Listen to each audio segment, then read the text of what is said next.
Kavya's name literally translates to a collection of poems. Poetry exists within them as a form of comprehension, a form of longing, a call for desperation.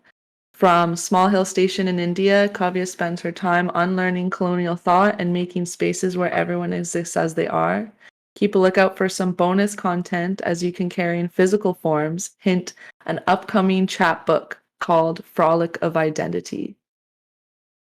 Kavya is really talented, very powerful words, and I really love the imagery that you put together. So let's check this all out together. And thank you, Kavya, for being a part of Borderless Music and Arts Festival.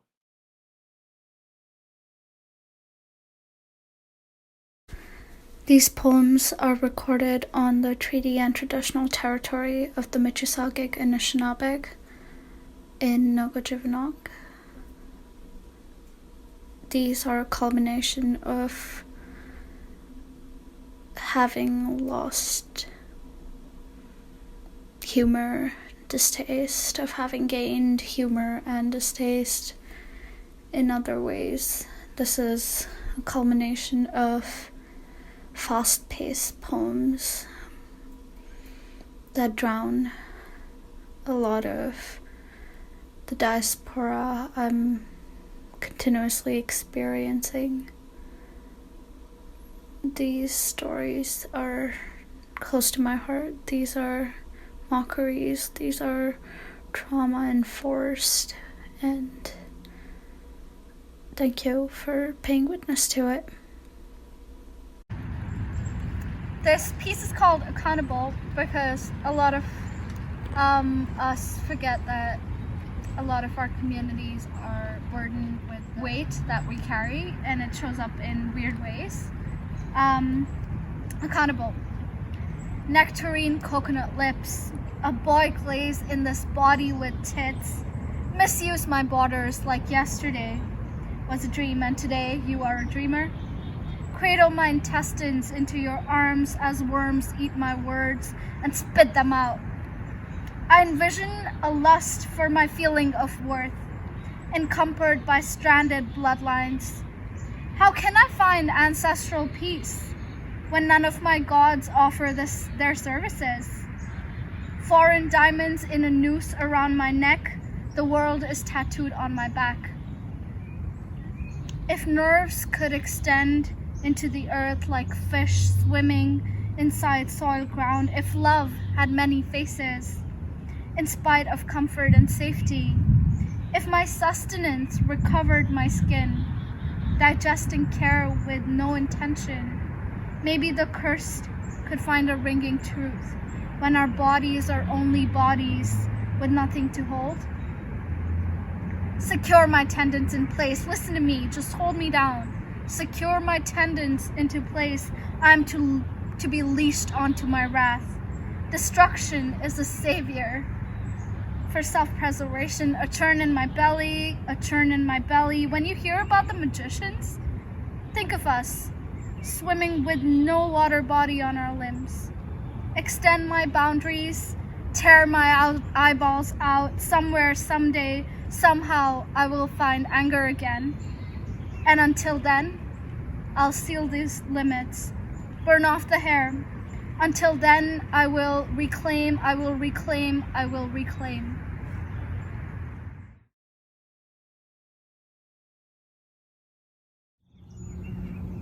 This piece is called Bargain. It's about us bargaining our little selves just to find comfort in mediocrity, in exchanging goods when there's nothing else to exchange. The thunder agrees with me, but bargain. Teacups are now plant pots. We really, really wish to believe in those lands that outline nothing that is ours, crossing border after border after border, these bodies, these blinding lights of hope that torch this misery. Water is lodged in between our farms. Our goats flock over like birds in the summer. Like this expanse of the greenery is merely an exchange. Haven't they kept up with our times? Jesus. Our green will never look the same. Why do you wish to plan tea parties in just serious affairs like this war? Mahogany was never our preferred house floor, but since you've brought it in, there have been talks of lining the woods with soot and finding the lost matchstick in this village. We're gonna burn you down. Tell me now, do your people keep those sort of crude substances around? We're merely strawberry patch pickers. I don't know. Sometimes apples, mangoes, wheat, carrots, raspberry, radish, everything you can think of. We never meant to make these promises to our people. The nitpicking of such grave affairs is causing damage to our social health. Will you sell us some birch bark then? These woods belong to nobody. If burnt alive, it will be a reminder of nothing. Let me tell you, let us have this fire. You keep the food, because when they come for us all. When we fall, no fruits will reap. Listen to me, brother. Let me take these walls. Let me paint them red with your blood. And when they come, motherland will have no cost. We will definitely have won that war at last. When they come, they'll come for us all. Thank you. 1. This piece is called Belonging. It's a journey, a bridge through the collapses of being an immigrant, being not an immigrant, not fitting in anywhere. Here it goes. Belonging. These birds are my ancestry. These migrant families flock over to find a new home, a new habitat for their sorrow.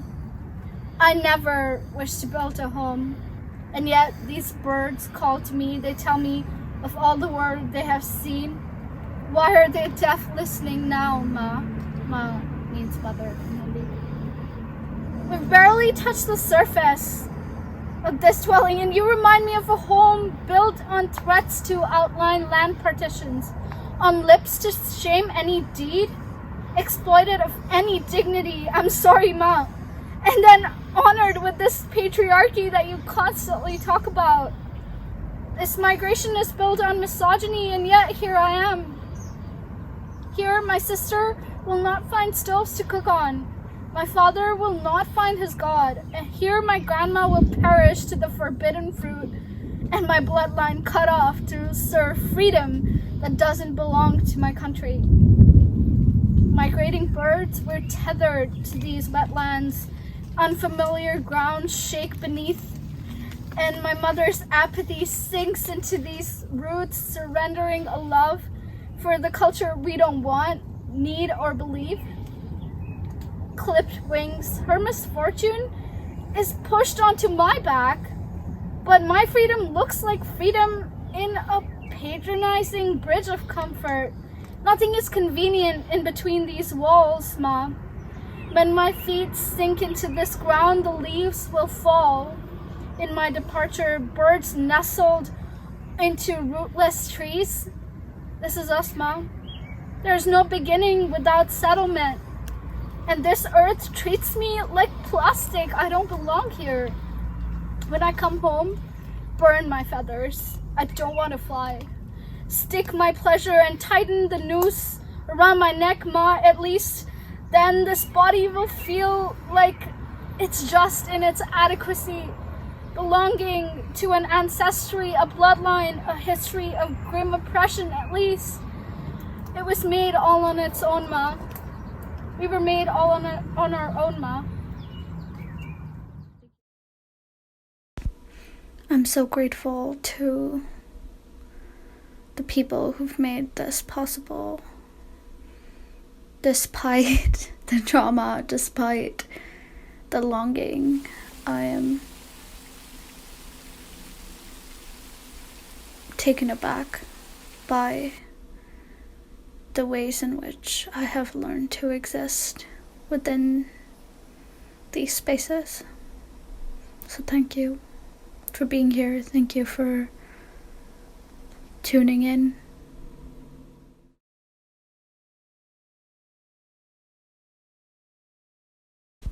a lot of poetry comes from people, from those that inspire you into a different realm of reality.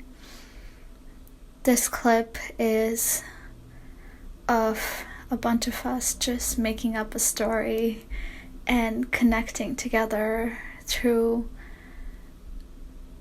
becoming a part of that story in our own little ways. And it's just what creativity looks like. It's just what poetry looks like, what community looks like. And this is a piece of all of us given into the act of borderless, the act of knowing that creativity has no bounds. So you want a story? Okay, tell you what, let's start with a bunch of people were out eating some grill food, Okay. big grill food, when randomly there's like just a lot of mosquitoes that show up out of nowhere. And then they were like, oh my god, what? There's these mosquitoes everywhere. And then they like start slapping at the mosquitoes and turn around and they realize someone watching them from close by. And then they're like, what is going on? Why is that person just looking at us? Turns out that was the mosquito crusader. And he needs that blood to save his dying mom because she needs a blood infusion. And the only way he could think of was magic and like controlling the mosquitoes to steal blood from us. That's good. I love it. But you're forgetting about the story of the mosquitoes. They were so ferocious because they were once human.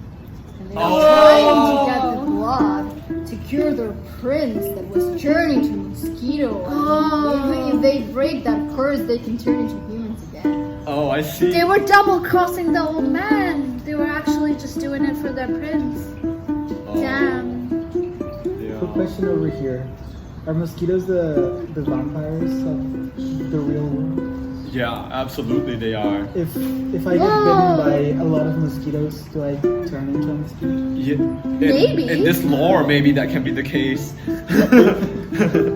We see one of us like feeling a bodily exchange with the mosquito. Turns out it was transfusing itself in our bodies. And then we went into their body. It was Chandra. Chandra became a mosquito. And that's why he's just staring at us. And the thoughts. Oh my.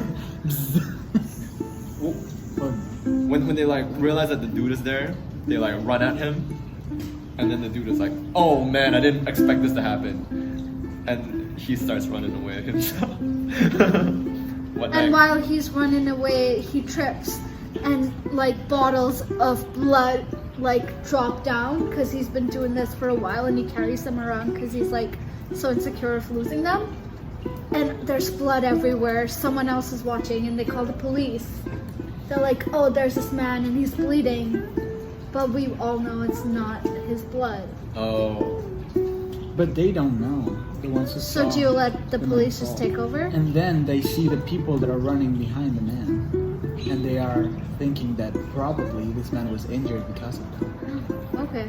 oh, and then the police fucking grab the people that were being attacked by mosquitoes instead. And then they're all screaming like, "No, he's the mosquito man!" And then the police are like, "What the fuck? That means nothing to me." And then they handcuff. And what's comical about this is that they've been bit by mosquitoes so much that they're all swollen up. Yeah. So they're like puffed up people.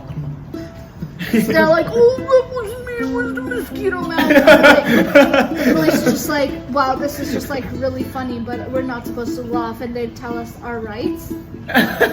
And when they're telling them the rights, the mosquitoes start to attack the police. Oh. And then the policemen are like, "This is horrible," and they pull out their gun and start shooting at the mosquitoes. But they shoot the Oh! people. People instead. Oh no. So we're dying. We're like oh my god, there's blood spilling out. But the mosquito man, he just fell. He notices all of this, picks up his containers, and like scoops up our blood. And Tunjay is watching on the side because he's mosquito now. Oh my god. And the mosquito is embodying him, so he starts helping the mosquito man. But actually, he's taking the blood for his prince. Oh. Yeah. Oh my So What god. happens next? when they're done collecting the blood, Yeah. the mosquito man. No, not the mosquito man. Sorry, the other man. Tunjay. Yeah.